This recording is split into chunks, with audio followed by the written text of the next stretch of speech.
തൻ്റെ സുഹൃത്തിനോടുള്ള കടം വീട്ടാൻ 40 വർഷം ഒരു വ്യക്തി കോഴിക്കോട് സ്വദേശി കൃഷ്ണൻ കാത്തിരുന്നു. കൃഷ്ണൻ ഇയാളെ പല വഴിക്ക് അന്വേഷിച്ചു. ഒടുവിൽ കൃഷ്ണൻ കണ്ടുമുട്ടി.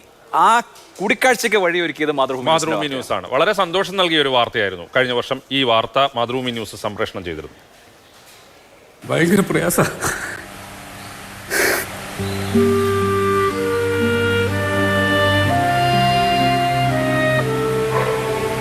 കണ്ടുപിടിക്കാനാവുമായിരിക്കും.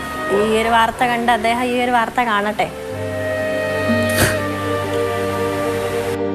ഒരു 3.5 വർഷത്തോളം ലിബിയയിൽ നിന്ന് തിരിച്ചു വരുന്ന സമയത്ത് എയർപോർട്ടിൽ വെച്ചിട്ട് ഹാൻഡ് ബാഗ്, അന്ന് എങ്ങനെയാണെന്ന് ചോദിച്ചാൽ നമ്മുടെ ഹാൻഡ് ബാഗിൽ നമുക്ക് മിക്സി അങ്ങനെയുള്ള സാധനങ്ങളൊക്കെ കൊണ്ടുവരാം, കമ്പ്യൂട്ടർ ബാക്കിയുള്ള കാര്യങ്ങളൊന്നുമില്ല.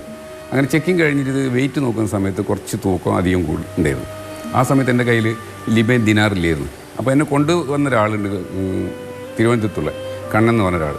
അദ്ദേഹം എനിക്ക് ഒരു 18 റിയാലാന്ന് തോന്നുന്നു, അതിൻ്റെ ഇന്ത്യൻ മണി ഞാൻ എഴുതി വെച്ചിട്ടുണ്ട്. അങ്ങനെ അഡ്രസ്സും തന്നു. പക്ഷേ നിർഭാഗ്യവശാൽ ബോംബെയിലെത്തി നോക്കുന്ന സമയത്ത് എൻ്റെ ബാഗേജ് ഓപ്പൺ ചെയ്തിട്ടുണ്ട്, സർട്ടിഫിക്കറ്റ്, എക്സ്പീരിയൻസ് സർട്ടിഫിക്കറ്റ് ഇതെല്ലാം നഷ്ടപ്പെട്ടു. അതിൻ്റെ കൂടുതൽ അഡ്രസ്സും നഷ്ടപ്പെട്ടു. വാർത്ത വഴിയൊരുക്കിയപ്പോൾ അവർ കണ്ടുമുട്ടി മാതൃഭൂമി ന്യൂസിലൂടെ. എനിക്ക് ഒരുപാട് സന്തോഷമുണ്ട്. ഞാൻ ഒത്തിരി ദിവസം അന്വേഷിച്ച് നടന്ന ഒരു കക്ഷിയാണ്. ഒരുപാട് സന്തോഷമുണ്ട്.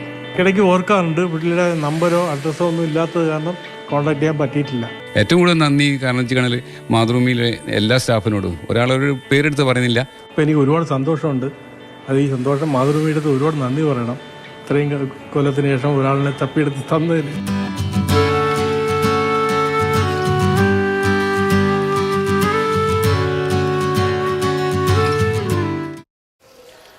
അത് സന്തോഷകരമായ ഒരു പുനഃസമാഗമമാണ്. 40 വർഷങ്ങൾക്ക് മുൻപ് ഒരുപക്ഷെ എയർപോർട്ടിൽ ഒരു എന്താ പറയുക, ഒരു പ്രതിസന്ധി ഘട്ടത്തിൽ സഹായിക്കുക, അങ്ങനെ ഒരു സുഹൃത്തിനെ 40 വർഷങ്ങൾക്ക് ശേഷം കണ്ടുമുട്ടുക. ഇപ്പോൾ ഈ ശരിക്കും പറഞ്ഞു കഴിഞ്ഞാൽ ആ വാർത്ത റിപ്പോർട്ട് ചെയ്ത് സ്റ്റോറി കൊടുത്ത് കുറച്ച് കഴിഞ്ഞപ്പോഴത്തേക്ക് ഇങ്ങനെ ഒരാൾ അദ്ദേഹത്തെ അറിയിക്കുകയാണ്, ഇങ്ങനെ നിങ്ങളെക്കുറിച്ചൊരു വാർത്ത വന്നിട്ടുണ്ട്, നിങ്ങളെ അന്വേഷിക്കുന്നു.